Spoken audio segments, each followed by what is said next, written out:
People who are made to choose between your pet or your partner. How did your ex react when you chose your pet?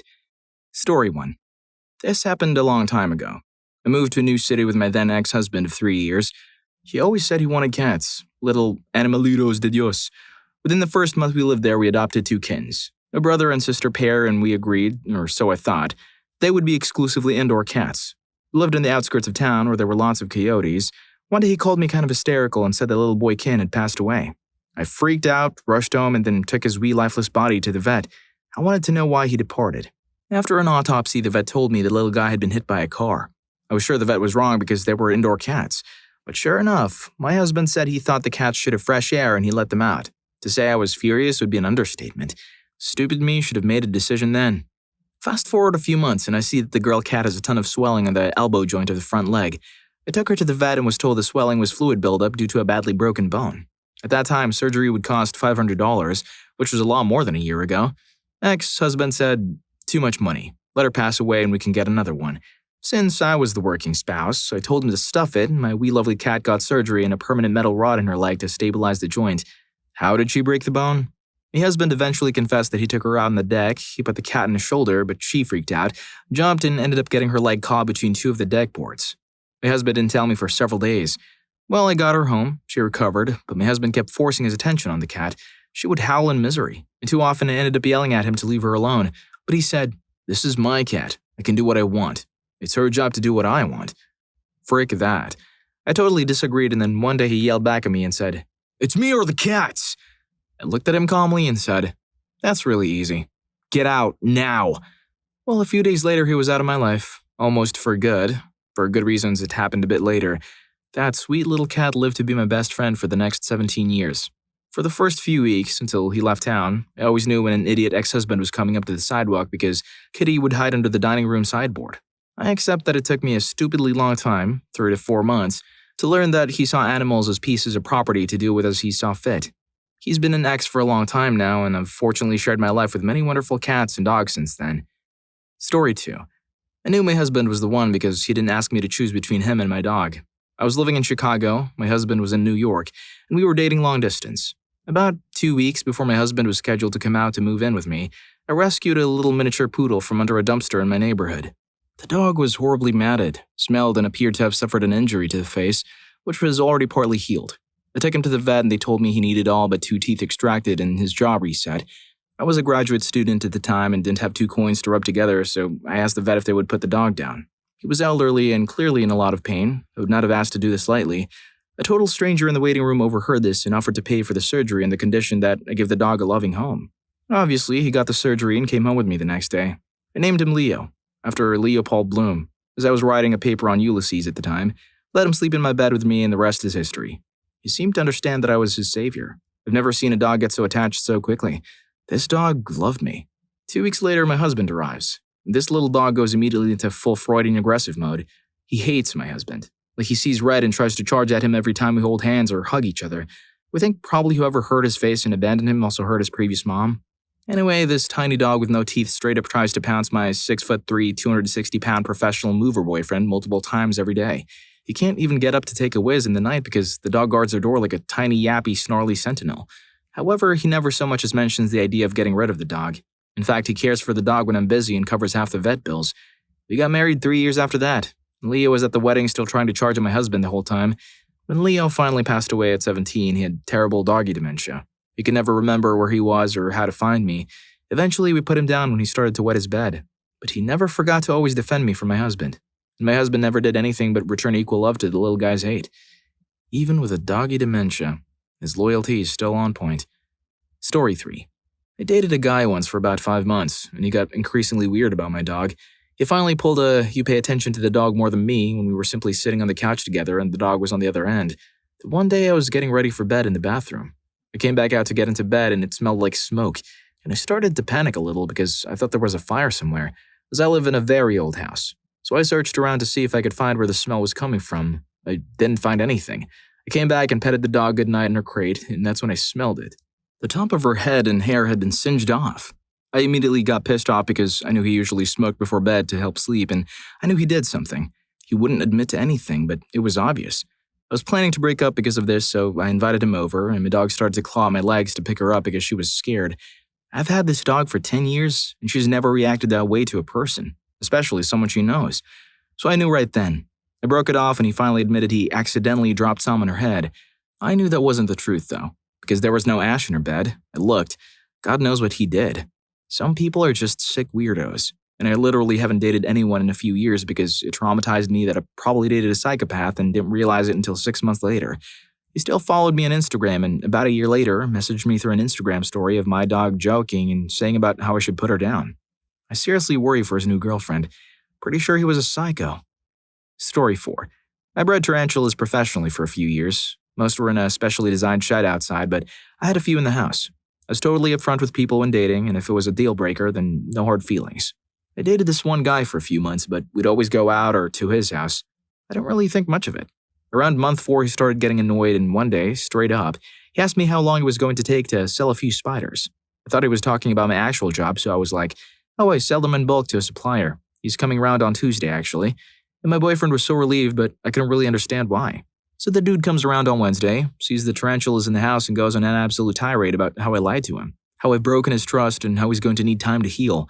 Not gonna lie, I just burst out laughing. I was like, you really thought I was going to give up my job for you? Well, that was apparently not the reaction he expected. He stormed out, yelling about how I was such a dumb girl for not realizing how great he was. He tried to slander me on social media, but he just ended up looking like an idiot. Story 5. I know this is a complete 180 of the topic, but I still thought it was relevant. About 5 years ago, my then-girlfriend, now wife, was talking about bringing her dog back to her apartment from her ex. We'd only been dating for several months, but I knew this was for real and I did not want the responsibility of a dog. I had expressed this as much to her. Not that I don't love animals, I just don't love them in an apartment. She had the dog stay with her ex because he had a large yard, but she had previously been charged by his 2 pit bulls. Pretty badly. Well, her ex called to say she had jumped the fence into the greenbelt and got rolled up by coyotes. It was definitely those 2 dogs again. When I walked into our apartment after she got back, I almost started bawling. This poor girl had several dozen stitches and about 5 tubes sticking out of her body to drain. It didn't matter, though. She ran and jumped right up on me, wagging her tail and licking me. I fell in love immediately. You know, the only thing I don't want is for her to ever go away. Story 6. Not me, but a friend. Her boyfriend started cussing out at her dog because he had gnawed on his shoelaces. A little Boston Terrier, a smart dog, but what a pitta he was. The cussing escalated to trying to harm the dog. My friend laid on her boyfriend something fierce, and the next thing she knew, her soon-to-be ex-boyfriend had pulled a blade out of the block and was lunging at her dog. For some goddamn shoelaces of all things. She grabbed her dog, kind of wrapped herself around him, and a-hole boyfriend nicked her arm with the blade. Cops were called, and a-hole didn't even go to jail. One of the cops even went all the way to, just a freaking dog, you should have let him skewer it and be done. The good thing is that the story did the rounds in the neighborhood or town rather quickly, and a-hole had to move away because everybody wanted to have a stern word with him.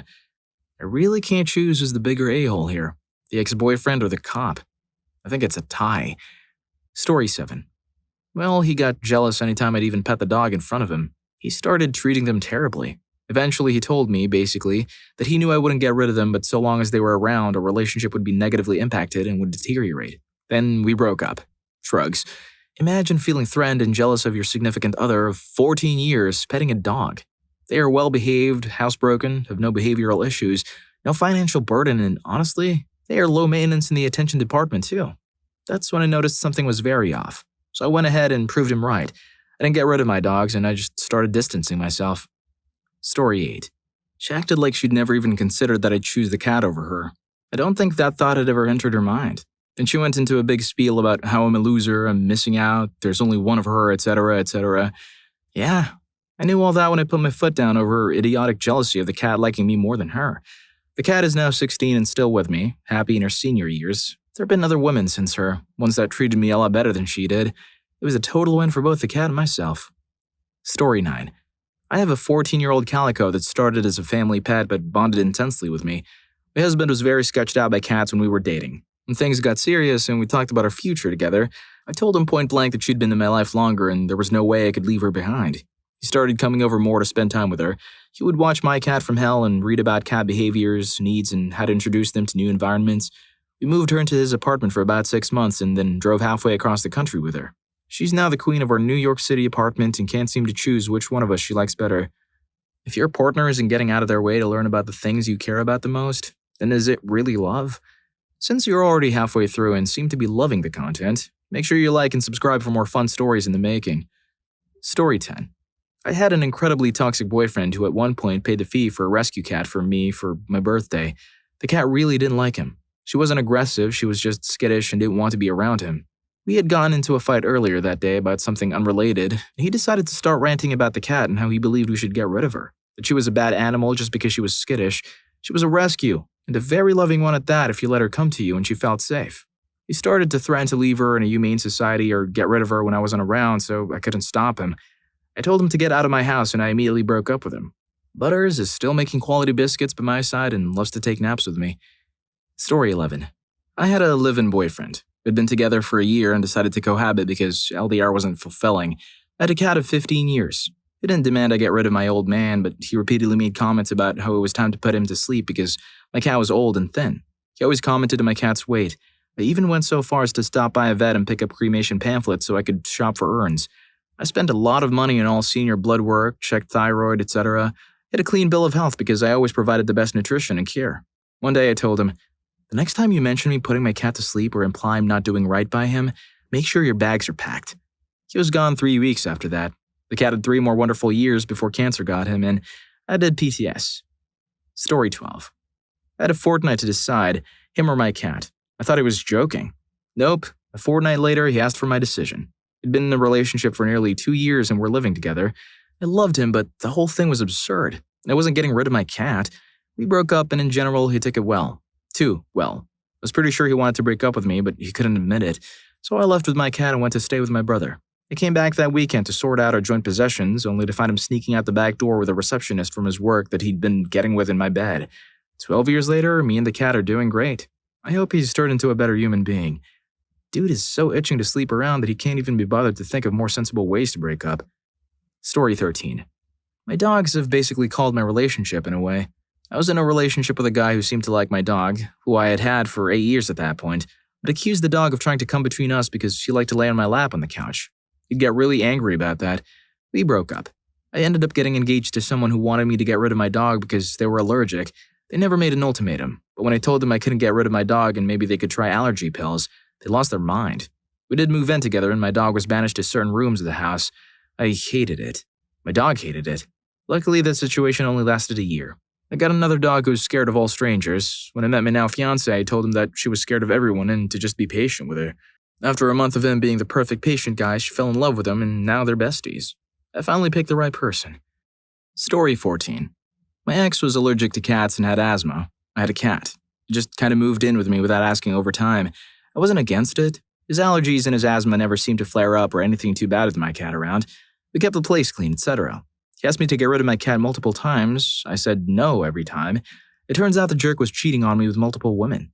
I dropped the dude like a hot potato. I'm glad I kept my kitty. Story 15. My ex-husband was a constant cheat, terribly cruel, and loved to destroy anything I owned to punish and control me. I put up with anything and everything for over 2 years because I loved him.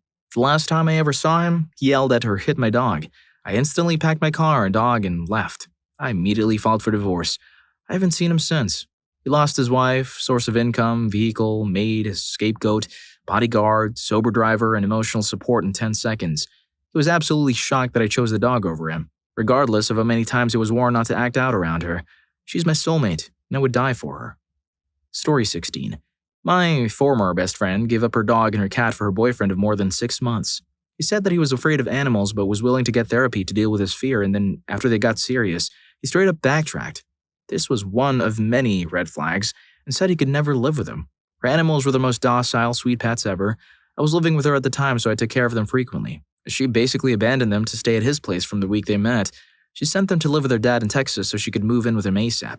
Speaks to how desperate she was to have a boyfriend, but I felt so bad for the dog, especially as he really loved her. I couldn't look at her the same way again after that. Story 17. I came home from a 9-month deployment in Afghanistan to find my wife had gotten a new dog. I suspect that while I was deployed, she was getting buzzed and harming it. Within days of my being home, the dog and I were best friends, and I wanted nothing to do with her. We got into daily fights, usually multiple times a day, because the dog was following me around and getting on the couch or in bed with me. At one point, she told me to choose between her and the dog, and I told her I chose the dog. Believe it or not, that was one of the things that led to the downward spiral that ended in divorce. So now I'm single and I have her dog, and she still hates me and gives me crap about it. The dog is a bulldog and poodle mix. Her name is Naughty, and we are still best friends. My ex-wife is still the bigger witch. Coming home from war to more drama? It looks like Naughty got promoted to being an emotional support dog. Story 18. When my husband and I first started dating, I was pretty jealous of my dog. I bottle-raised that pup. The mom rejected the litter. I could only take one. Traveled across the country with him and snuggled him almost my entire life. That dog is probably the closest I'll be able to get to having a child. He goes literally everywhere with me. So when my now husband brought up the hypothetical situation in which I would have to choose between them, he was not happy when I said I would choose my dog, hands down. I made it very clear to him, though, that a large part of that decision would come from his forcing me to choose. My doggo and I are a package deal. Story 19. I was seeing someone in the beginning. She would gush over the dog pics, but then she started getting mad because I wouldn't stay the night at her place. I had to let the dogs out at bedtime and in the AM. She said they could handle one night without me, and if they were desperate, they could go to the washroom in the house and I could clean it up later. That kind of attitude kind of disturbed me. So I noped the F out of that relationship before it even started getting remotely serious. While we're on the subject of relationship deal breakers, check out more relationship do's and don'ts and what are the most common mistakes people make in a relationship. Story 2 is an eye-opener. See you there.